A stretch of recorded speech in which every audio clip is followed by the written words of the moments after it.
ரெண்டாவது யூனிட்டில் முக்கியமான ஒரு டாப்பிக்கு டெல்லி சுல்தான். டெல்லி சுல்தான்களில் அடிமை மரபு மற்றும் 5 மரபுகள் இருக்குது. அதில் அடிமை மரபு இருக்குது. அடிமை மரபில் சிறந்த மன்னர் யாருன்னு பார்த்தீங்கன்னா இந்த கியாசுதீன் பால்பன் தான். ஸோ இதிலேருந்து ஒரு தேர்வில் வினாக்கள் தொடர்ந்து கேட்டுகிட்டே இருக்காங்க.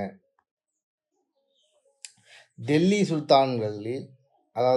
சுல்தான்களில் அடிமை மரபில் 9வது மன்னராக வந்தவர் தான் இந்த கியாசுதீன் பால்பன்.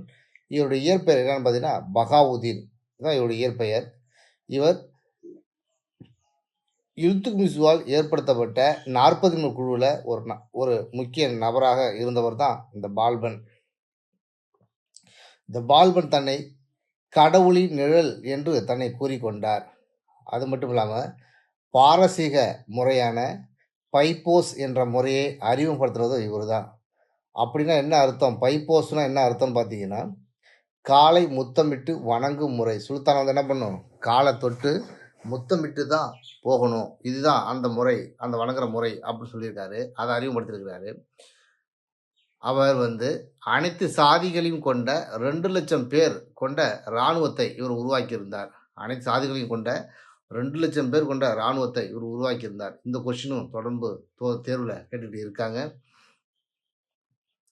இவர் வந்து ஒரு கடுமையான நீதிமன்ற முறையை அறிமுகப்படுத்தியிருக்கிறாரு. அறவழியில் ஒரு கடுமையான நீதிமன்ற முறையை இவர் அறிமுகம் செய்திருந்தார்.